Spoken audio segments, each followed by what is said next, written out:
Good night, people. Welcome everyone to our sports news channel.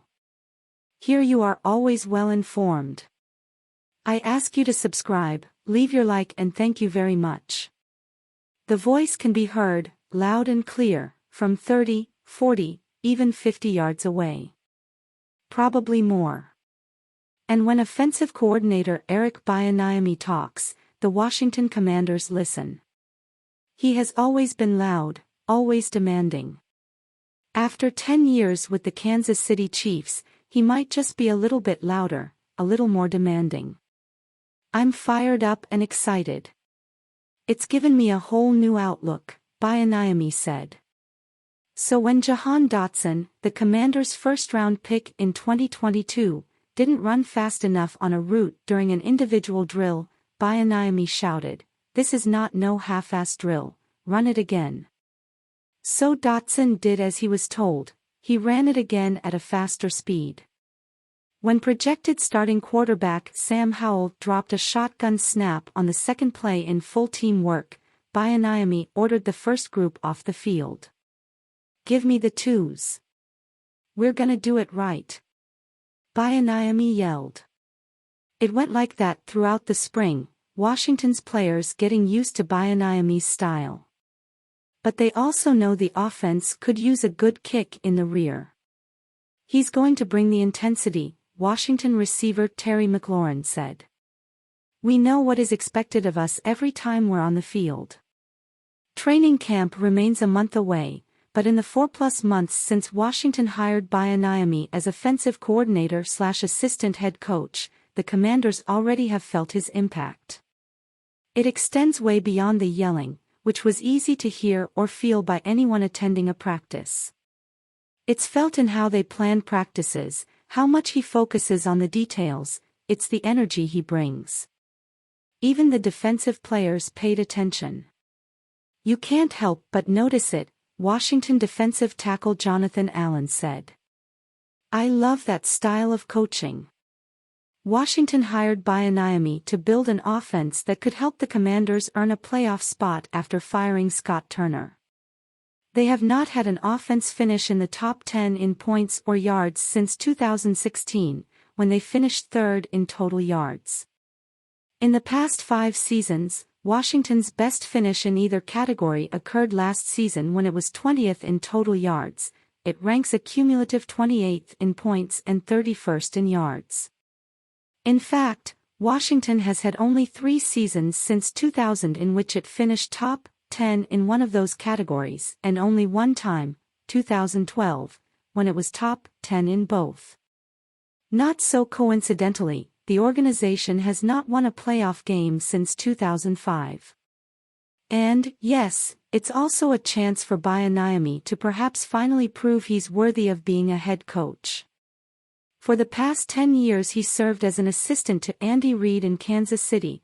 Bieniemy was the offensive coordinator for the past 5 seasons.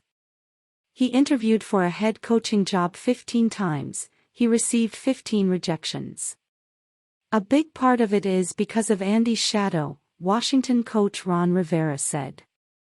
"And I think it's unfair." At his introductory news conference in February, Bieniemy said what he had to say about not being a head coach yet. "It hasn't happened. It's not anything that's going to impact me moving forward. All that stuff about being the head coach, we can talk about that next year sometime. I'm focused on the job at hand." So he's not talking about it now. But, he said, that job at hand has energized him. When you've been in a place for 10 years, you have a tendency to take certain things for granted, Bieniemy said. "This has helped me to go back and dot all the I's and cross all the T's." He brought ideas to Washington about how he wanted to maximize practices for the offense. He brought a new offense. Rivera had favored one system since becoming a head coach in 2011 with Carolina. But Rivera also altered some of their practice routines this spring to accommodate Bieniemy. He liked that Bieniemy always had a plan or a reason for why he wanted something done a certain way. Because it was a new offense, with a young quarterback in Howell, Bieniemy wanted to do an install, then have meetings and then practice. In the past, they'd practice and then have meetings, as other coaches have done in previous years. Also, the Commanders worked almost exclusively on their pass game this spring in full team work, with a rare run play. It provided more reps for a young quarterback in Howell, giving the coaches a greater chance to see how he handled various situations.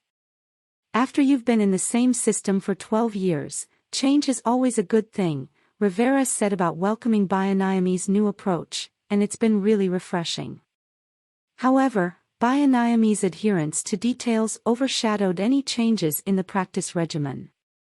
It didn't matter if it was a starter such as Dotson or someone who might not make the roster, if they didn't run the play right, they would be chastised.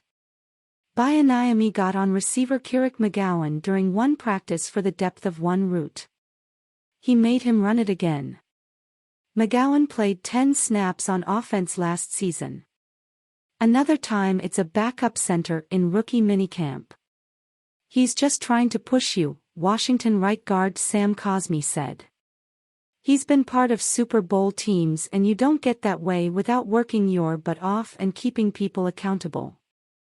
It could be about route depths, it also could be about the speed of getting in and out of the huddle or someone jogging, instead of sprinting, off the field. Things you might not think is that big but it is, and when the game's on the line you want those to be perfect, Washington running back Antonio Gibson said. During one practice, Bieniemy was upset that Gibson caught a screen pass in front of the line of scrimmage during a group drill against no defense. They ran it again. He caught it behind the line. Later versus the defense, they ran the same screen and Gibson broke off a long gain. The thing I always stress is that I want us to have a sense of urgency and sense of purpose, Bieniemy said. Getting out of the huddle is probably the most important thing because you're setting a tone to the defense. I'm always critical of that. Then I want us to execute our jobs with greater attention to detail. Rivera said players see the results from the yelling and don't take it personally. They understand that he's not just yelling at me to yell at me and try and make an example of me or show everybody he's stronger than me or smarter than me, Rivera said. It's because that's how he emphasizes things. That's his way of making a point of something, saying this is very important. We need to pay attention to this. We need to understand that this is how we need to do these things. But there's the other part of that demanding nature. Dotson, for example, experienced it when Bieniemy stopped him after a meeting to deliver another message.